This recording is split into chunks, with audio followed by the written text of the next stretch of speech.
Hey, what's going on? It's at The Letters, brought to you by Miller Lite, the original light beer, Arden Swelling, and Ben Nicholson Smith. Special drop of ATL today. We are going to let you in on the interview that we conducted with Kevin Gausman way back in spring training as he was preparing for his first season in a Blue Jays uniform. Obviously, off to like a really solid start with the Blue Jays. The splitter is legit. We all knew that, but I guess Blue Jays fans hadn't quite seen it up close yet. Just a devastating pitch.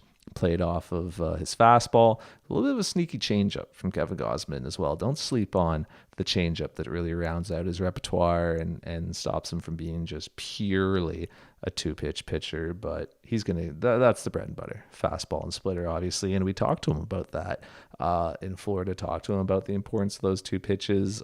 We talked to him about Robbie Ray, who obviously is going to be connected to just because of the off-season happenings and everything, and what Robbie Ray did in the Blue Jays uniform last year. But these are two guys who actually know each other going back. So talk to him a little bit about that. Talk to him about his off-season. Talk to him about yoga.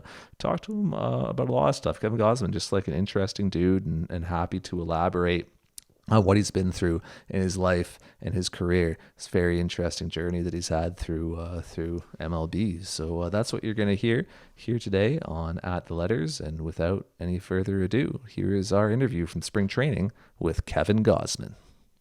All right, thanks for taking the time, man. It felt like for a long time you were going to be a Toronto Blue Jay, and it got close, obviously, a few times. It didn't, but did it feel a little inevitable to you as well? Because I think for us, we were like, man, the Blue Jays cannot quit Kevin Gausman. Yeah, it seemed like over the last 2 years before this offseason, they always kind of were one of the first teams to reach out. And Ross kind of always liked me, I guess. And so, we almost got a deal done in 19. And then, even after I had the qualifying offer, they were one of the teams that offered me a multi-year deal. And so, yeah, going into the offseason, it was kind of like we expected the Blue Jays to be one of the teams that would be one of the first to reach out.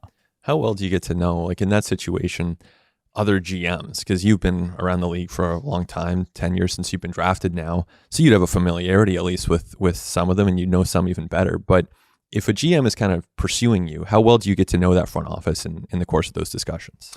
Yeah, that was one of the cool things about the process was I had a Zoom call with Ross and Shannon and Pete Walker. And so, to be able to kind of see them and be able to ask my questions and get answers right away was really cool. But we were also on a timeline.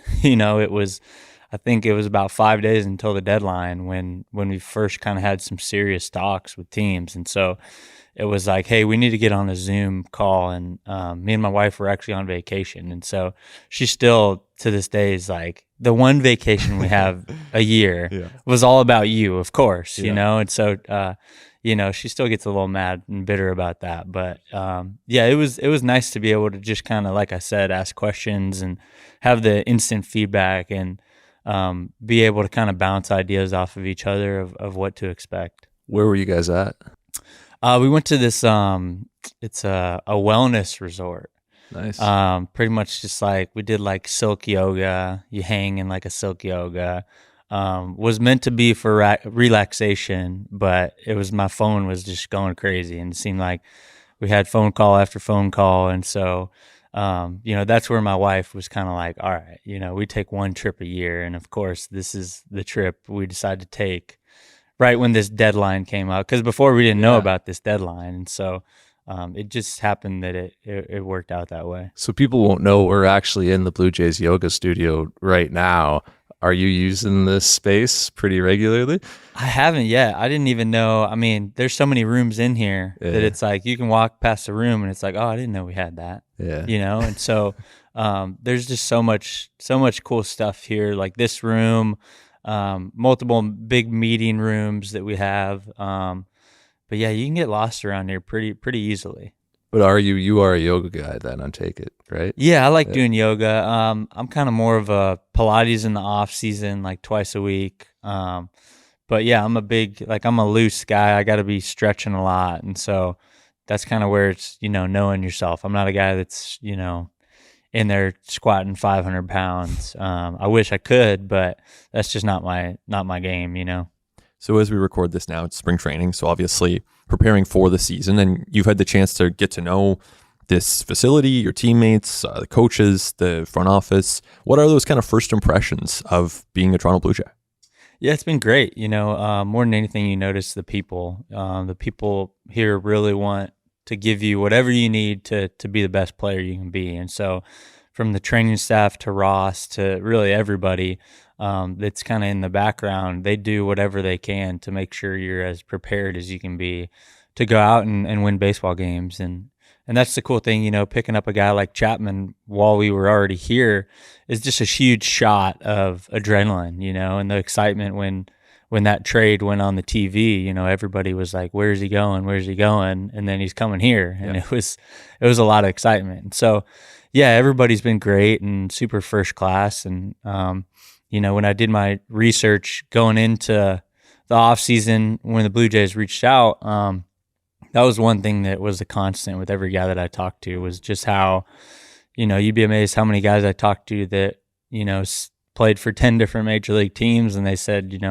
my best time I ever had in my career was with the Blue Jays. They treated my family the best and did everything they could to make sure I was successful. And so to have players like that, just kind of add to what I already thought was out there has been great. That's awesome. And, you look at last year, I mean, the pennant race that you guys had with the Dodgers last year was next level. I mean, it was one of the really historic pennant races. And then here in Toronto, as that was happening, the Jays were going on this big run of their own and, ended up just barely missing the playoffs, as you obviously know. But as that was unfolding, it's obviously a different league and you would have had a full, plate at the time. But did you follow the Jays at all? Like, were they on your radar as that was unfolding last year? Not really. I think I was just kind of more focused on ourselves, and trying to control what we could control. And, really we all knew after the break, we were like, the Dodgers are going to make a push at this. They're going to win 20 games in the last month, if not more. And so we got to be ready to kind of stay right there with them. And, it came down to the last game of the season to decide who was going to win the division. And so it was crazy. And every game that we played against them seemed like it was a postseason game. And, we had some crazy games too. I think we walked off on them twice. One of them was a throwing error, another one like another kind of error. And so Tauchman had robbed a home run that they would have walked us off in Dodger Stadium, like just the craziest games against them. And so, going into the postseason when we found out we were going to play them, it was like, all right, this is our World Series pretty much, and you think about two unbelievable baseball organizations that have never played each other in the postseason is pretty crazy. Yeah. And I believe we were the first 102 plus win teams to face each other in the postseason or in the first round. And so, it was cutthroat for sure. And that rivalry in general is just, if you're from California, that's kind of the first thing they ask you, unless you're from San Diego, are you a Dodgers or a Giants fan? Right. And I guess you're still, as you come back to the American League East, you're very familiar with the kind of rivalries here. Yankees, Red Sox, Jays, Orioles, probably not so much in that conversation right now. But what's your impression of like where the Jays sit in this landscape? As it's a really deep division. You've played here before, but where does that sit for you? Yeah, I think going into the season, the sky's the limit, on everybody's mind, and so our goal is to just go out there and it's gonna be cutthroat. This entire season is gonna be a grind, and we're definitely gonna get tested, especially in the American League East. All the environments are pretty hostile. You go into Fenway when the Red Sox are good, that place is vibrant and it's a tough environment, and so. But even more so, I was on the other side coming to Rogers Center when the Blue Jays are really good. And so, everybody in the city seems to be talking about them. And so, I'm really excited to get back there and kind of take what I learned when I left the American League and kind of bring it back, and look forward to, staying in all the same hotels that I used to stay at. I'm a big hotel pizza guy. And nice. So Tampa, the Vinoy has probably the best hotel pizza that I've found in the big leagues. So Awesome. looking forward to room service pizza. Nice. You know, it's the little things, but yeah, it's going to be a grind. But I think everybody here is ready for that, and you know, the guys that we brought in, they want to win, and so that's really exciting. Thinking about that Giants team you were just talking about, you guys were so much fun to watch, like from a distance, because nobody gave you any credit coming into the year. Bunch of veteran dudes. You look at, you know, the year Posey had, like under the radar guys like Donovan Solano, like people who nobody talks about, and you guys just kept winning. And I think a lot of people kind of predicted, this can't last, and you just kept going and got to 107. Like, what was the feeling like with that team and the vibe? Like, that must have been so fun, because it was fun to watch from afar. Yeah, I mean, it seemed like at the end of every game, it was somebody different. You know, they came up with a big hit, or, you know, came in a big situation and shut the door for us. And so that was the coolest thing, was to see, you know, not necessarily the big name guys do it, because you almost kind of expect that from some of those guys, especially like Posey, Belt, Crawford, you know, guys who we've been win World Series for years now. And so to have the other guys, the late night Lamonts, you know, Lamont Wade Jr., like it seemed like every game, at the end of the game, he'd come up in a big situation and put a couple more runs on the board. And so to have guys like that, our bullpen guys came up huge, you know, and that was the cool thing. We had so many different characters, and, you know, we had Tyler Rogers, who almost scrapes his finger, you know, on the ground every time he throws a fastball. And so to have guys like that, and then, you know, some other guys, you know, Camilo Duvall comes in throwing 102 and with a nasty slider, you know, these guys that you see in spring, and then to see them kind of come up and have success was really cool. But more than anything, it just kind of seemed like going into the spring training last year, all you heard about was the Dodgers and the Padres. Right. And so I think we were all just kind of sick of it. And so we hit the ground running, and even it goes back to the year before, and COVID seemed like every game against the Dodgers, we played them, you know, just as well as we played anybody else. And so that kind of gave us the confidence going into last year that, you know, hey, we can beat this team, and we can win this division if we play well. You mentioned doing your research on the Blue Jays. Like, I'd imagine you got a lot of buddies from your time in the AL East. We talked the other day about how you and Sanchez go back to being 16 years old at the Aflac All-American game. I mean, who are some of the people you got in touch with to ask about the Blue Jays and to do that research? So I talked with Steve Pierce a lot. Yeah. You know, I know Robbie Ray. I didn't really talk to him, but I know him from just the past, and just more than anything, reached out to people that I knew had played with the Blue Jays. And Steve Pierce was probably one of the most important ones that, you know, my wife talked to his wife, and, you know, it's the little things that you don't think about, going to another country, you know. Nexus. I remember his wife saying, you know, they don't have Target. So, you know, that was, my wife was like, well, what do they have, you know? And so it's like the little things like that, you know, just talking to people who have gone through it, you know, you ask them, what was customs like, you know, was it a hassle having to go through customs every time? And that definitely adds a different element to it. And, you know, but after talking with my wife, it was just kind of like, I think the positives are going to outweigh the negatives, you know? So you and Robbie Ray know each other. I didn't know that. This past off season, a lot of comparisons between you guys as, you know, quote unquote 2-pitch guys. Like, what did you think of how, you know, signed very similar deals? Like, both obviously Toronto had interest in both. Like, what did you think of how that played out? Were you guys talking to each other during that time? No, not really. I mean, me and Robbie, we don't like text each other or anything, but, you know, if we're playing against each other, we always kind of try to just say hi. You know, I played with him on Team USA in high school. You know, and that was probably one of the best Team USA high school teams ever. You know, we had Bryce Harper was our catcher. It's a good start. Manny Machado, our shortstop. Nick Castellanos, third baseman. Jameson Taillon was our number one starter. Robbie Ray was a starter, maybe a bullpen guy.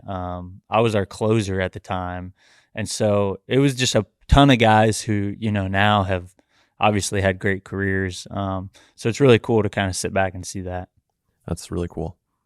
So you look back to that time, you were drafted in 2012 and kind of obviously came up as a top prospect. Since then, you've taken a lot of different strides in different directions, and you are a different pitcher now than you would have been then. So what are the kind of biggest strides? Like when did you kind of become this fully fledged, like current version of yourself that we see, getting Cy Young votes? I would say it kind of started, I got traded in 2018 to the Braves from Baltimore, and the Braves were the first team that was like, hey, we want you to pitch up in the zone and throw your split way more. The numbers on it are great. You just need to throw it more. And I made 10 starts with them that year, and I think I was like 6-3 with like a 2.8. And I was punching out more guys than I ever had, and the swings that I was getting was kind of reminding me to like back when I was in high school and college, just kind of getting some like ugly swings from some really good big league hitters. And so I was kind of like, man, maybe they're onto something. And they had me pitch out of the stretch. They said my numbers out of the windup weren't very good. And so I was like, oh, that kind of makes sense if I think about it. But really they were the first club that was like, these are your strengths, pitch to them. And then 19, started off the season on the DL, tried to come back, tried to do the same thing I was doing in 18 in the second half with the Braves, and I just couldn't get my fastball up. Ended up going on the DL, and that was when I went down to Florida and kind of revamped my entire delivery. I took a video. My catch partner in Atlanta was Sean Newcomb, and he kind of has the big kick out, big left-hander, and the ball just like explodes out of his hand. And so I was like, this guy throws the easiest 97 I've ever seen. He's like 6'7", 260, so that helps too. But I was like, man, I'm just gonna like take his delivery and just run with it. I was at a low point in my career. I was pretty bad for the Braves that year, and so kind of revamped it completely. I was down here in Florida at their new facility. Took a video and flipped it so I could see what it looked like right-handed, and that's all I watched, cool. for the 3.5 weeks, 4 weeks that I was down here, throwing bullpens, trying to develop some other pitches, a cutter, got back to the big leagues, had a great first start, and then was just kind of up and down after that for my next 4. Got DFA'd and went to Cincinnati, and really I would say that's when I kind of got back to just like, all right, I'm in the bullpen now. Let me just pitch to my strengths, and pitched really well for them. Had some big situations. I came in and shut the door. DJ Johnson was huge there for me over there, pitching coach, and he had a couple little things. He was like, you're not picking up your target until too late. The best free throw shooters in the NBA are the guys who look at the rim the longest. And so I really kind of took it into the off season, and really just kind of honed in on my delivery and started noticing my delivery, or my command kind of taking off, getting back to being able to kind of dot up whenever I needed to. And so, then COVID happened. And honestly, that was probably one of the best things that happened for me, because I had a mound in my garage. And so I just did my dry delivery over and over and thought about big situations. I'm going through whole 5-inning outings in my garage, punching out 15 guys in my mind, And you did well in all of those outings. Yeah, right? lots of no-hitters. Yeah. And so really then kind of when we came back to, summer camp 2.0, it was, let me hit the ground running with this. I think too, part of the COVID year, having only 10 starts was like, all right, let me, and the Giants were like, we want you to do whatever you did with the Reds, just as a starter. And I was kind of like, okay, well, I'll only be throwing 2 pitches then. Yeah. You guys know that? And they're like, yeah, we want you to throw your split like 40% of the time. I was like, okay, and so going into the COVID year, it was almost like I had a crutch to fall back on in case it didn't work. It's only 10 starts. Like, what teams are really going to value, 10 starts. And so did great in those 10 starts, had my highest career strikeout per 9. And then going into the off season, kind of same thing, just did my delivery, worked on that, tried to hone in on pitching up in the zone, 70% of the time, and trying to stay away from the heart of the plate. And really, last season it was, I was 3 or 4 starts in, and I kind of knew like, I'm in a really good spot right now. So let me just kind of keep going at this. And, you know, I threw, I think, over 60 splits in one game last year. Wow. And so that's pretty crazy. And I think I threw over 100 more than the next closest guy in the big leagues. So that might be like a big league record, eh? I think it could be. You know, I know Mike Scott back in the day used to throw a lot of splits, so I'd have to check on that. But I know that everybody couldn't believe it, you know, after the game. Like, you threw how many splits? Yeah. But it's one of those pitches, if it's on, it's on. You know, you just keep throwing it and don't try to mess with it. Cool. What's your finger look like after 60 splits in one game? Yeah, it was a little messed up that day. Pretty bloody blister, but it was a good outing. So yeah, people have no idea because like the Odyssey you just took us through was like 5 years, right? Mm-hmm. Something like that. And like you know, I think about you and even Robbie as well, right? Putting it together in his late 20s and having the year that he did. It takes pitchers a while sometimes, right? Even some of the highest touted guys. I think about Nate Pearson, right? Who's had all the hype around him and, you know, all the expectations. And he's, you know, taken some time to kind of assimilate at the big league level. I feel like you went through something similar and Robbie did as well. I just think for pitchers, sometimes it just takes longer. You can't expect guys to come in and be Acuna and Tatis and like hitters like Vlad. I think there is a bit more of an adjustment process. Yeah, I agree. I think as a young pitcher in the game, it's really easy to get caught up in the, well, I got to do this or I got to be this guy. You know, my stuff needs to be like this because that's what the other stud, you know, major league starters do. When my career really took off was when I was like, all right, I'm going to stop trying to spin guys to death because I don't spin the ball well. Yeah. And so let me just pitch with my strengths. And then, you know, I started noticing that even if I got beat, you know, pitching with my strengths, it was way easier for me to sleep at night, knowing that, you know, I went down against my best stuff. Whereas, you know, early on in my career, I don't know how many times I'd be laying in bed and be like, why did I throw that slider that just spun up there and they hit it 500 feet, you know, in a big situation? Like, why, you know? But as a young pitcher, like I said, it's hard to recognize what your strengths are, especially when you maybe have a lot of people that are trying to kind of put their stamp on you. And so once you can figure out what makes you, you know, your best at this major league level, you know, the more success you're going to have. It reminds me of like sometimes I talk to Nate and he says, I just need to trust my stuff in the zone. Like I just need to, and it sounds so obvious as an outsider, but why do you think it is that for pitchers, it does take some time to kind of have that eureka moment? Like you're talking about, like, why did I throw that slider? Yeah, I think it just takes you a while to just not care as much. You know, you care so much when you're a young guy that you can really get rattled and get in your head. You know, you see guys in the batter's box that maybe you've been watching on TV for 10 years. You know, I remember my first time that I faced Derek Jeter, I was like, wow, this is Derek Jeter. Yeah. You know, like, this isn't just the normal shortstop. Like this is the shortstop for the New York Yankees. And so once you can kind of get that out of your head, and once you have success against guys like that, you know, the first time you strike out a Big Papi or an Alex Rodriguez, it's like, all right, my stuff plays, you know? And so you kind of have to have moments like that.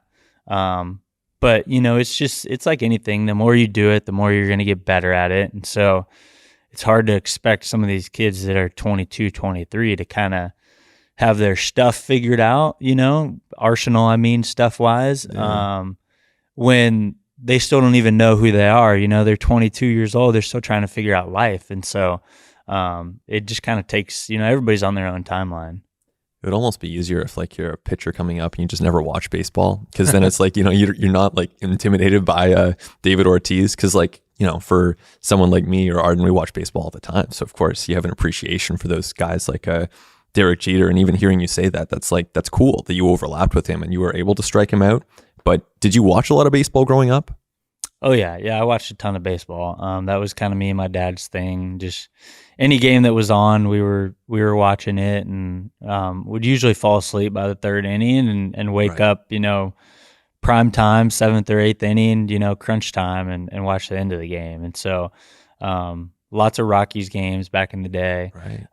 You know, it's cool. I told Bo, one of my favorite players growing up was Dante Bichette, you know, and so I hope I get to meet him soon. And, Yeah. you know, the Blake Street Bombers, you know, that was such a cool, exciting time early in the Rockies, you know, organization. And so it was really cool. And it was pre-humidor. So that, I mean, they were hitting balls, you know, 500 feet. And so it was really cool. Man, Todd Helton, like you look at the batting lines, he hit like 370 with 48 home runs and like 150 RBI every year. Like that must have been a fun team to kind of grow up around.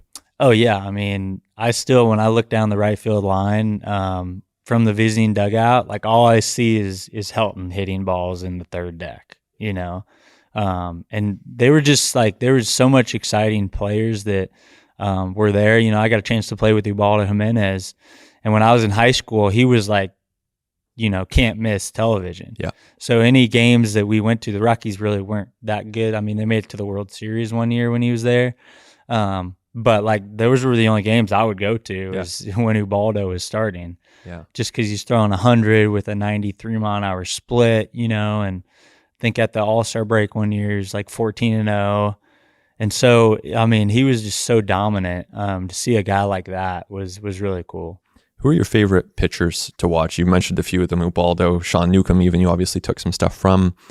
So, you know, past, we've heard obviously about Halladay and his impact. But past or present, who are some of the guys that you really like to watch? Josh Beckett. I used to love watching Josh Beckett, Roger Clemens. I mean, Pedro was always cool to watch. Huge Doc Halladay fan. And so anytime he was pitching, I would try to make sure I could watch him. And, I mean, his level of pitching, just being able to move the ball and get guys out with 5 different pitches, you know, was really cool, and just his competitive nature. And so to be able to be here now and talk to people who were here when he was here is really cool. And, you know, that was one cool thing about when I was with the Braves, George Poulos was over there. Yeah. And so, you know, he had Doc as a player, in Toronto. And so I would always kind of pick his brain about, you know, all right, it's the day after, like, what is Doc doing today? You know, how long is he working out for, you know? And he's like 3 hours. Yeah. I'm like, oh, all right, you know? And so that's really cool. That's one of the cool things about now is being able to kind of ask questions about the guys that you grew up watching. Yeah, that's awesome. I wasn't covering the team when Halladay was here, but certainly watched him. And you do hear stories about, like, there's one story about a player at an ice cream machine. Oh, yeah. And I won't say who, but I know exactly what you're talking about. Yeah. And Halladay apparently is at the ice cream machine beside this rookie, and he just looks at the rookie and just gives him like death eyes. Like, that is not for you. Like, you have not earned that. And I guess that's the kind of tone that he set as a player. Yeah, and that's what I've heard. I've heard his like leg routine, like post start, is just like insane. Yeah, you know. And I used to always ask George when I was in Atlanta. I'm like, you need to get a copy of that. Yeah. Give me a copy. Yeah, exactly. Let me get my legs a little bigger, you know. But I think he was just holding out. I don't think he wanted to give it to me. No, if there were guys who showed up to camp out of shape and they're out doing extra running or something like that, he would go out and like lap them and, like, you know, kind of lay down the line a little bit. It's like, this is what it takes. Mm-hmm. Yeah, his competitive fire, you know, is kind of unmatched when you talk to people about it. But you think we're kind of learning now, like, as well in 2022, it's about kind of working smarter than just working harder. Like, I wonder if, like, Doc could have gotten more out of his career if he, you know, if he worked smarter than harder, if you know what I'm saying? Yeah, I agree. I think there's probably a lot of guys that, you know, had great careers that probably could have even pitched, you know, for 5, 6, maybe 7 years, even more. And nowadays with technology, I mean, we got float beds, we got infrared sauna, you know, everything that you could imagine. If some of those guys had that stuff now, I mean, they'd be playing until they were 50, you know? Yeah. How much has that stuff helped you as you've kind of come along in your career? Yeah, I mean, for me, I'm not a big, you know, I'm in the training room a good bit, but I'm kind of more just, I found what works for me, and I'm not going to kind of get away from it now, you know, and more than anything, the thing that takes the longest for me every day is taking care of my finger, to be honest. And so, you know, God has blessed me with being able to not have to stretch that much, you know, but every year it gets a little bit longer. You know, my routine changes every year. And so, by the end of my career, my pregame routine will probably be even an hour longer than it is now. You got to be happy with your durability over the last couple of years. I mean, like you said, you've got a blister between every outing. You log in pretty big innings. Like, you throw hard as hell. Like, you got to be happy with the fact you've been able to take the mound consistently and not miss a start. Yeah, I mean, that's one thing I've always kind of, playing with Chris Tillman in Baltimore, that was his motto. And that's one thing that I really respect about some of the guys that came before me here. Mark Burley, you talk about him. He's a guy, he didn't care when he was pitching. Like, he's taking the ball every 5 days, even if he doesn't feel good, and he's going to go out there and just compete, and that's kind of where I'm at. I'm going to take the ball every 5 days, and I'm going to give 120% of whatever I have on that given day. And so, for us, we're not position players. We don't play every day. And so to get the chance to go out there every 5 days, I think it's even more so like, you need to bring something to the table when you do play. And so, I try to make every start and, make over 30 starts every year. And that's one thing I've been pretty good at in my career is just logging innings. Well, you see guys who have like that 3-4 year peak in their career. They're, really well top of the league and a bunch of stuff. That's super impressive. I don't think people understand how hard it is to go every year 200 innings, 4 ERA for 15 years. Burley did it, maybe even longer. Like, when you look back at that, like that, it's insane to think about what went into like performing at that level, at the level that he was at, that consistently every 5 days. Yeah. And you think about too, just being able to do it in two places that aren't very, pitcher friendly, obviously Chicago and here.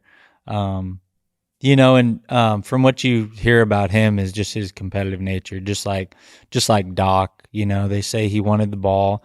If somebody, needed an extra day, like, he's like, all right, I can fill in this day for him. And so you need at least one guy like that on every staff that is just going to be a grinder that sometimes kind of has to wear it, but that's what we're here for. I kind of have the workhorse mentality that, if you're scared to pitch, like, the big leagues is not for you. And so you better be ready, especially in the AL East.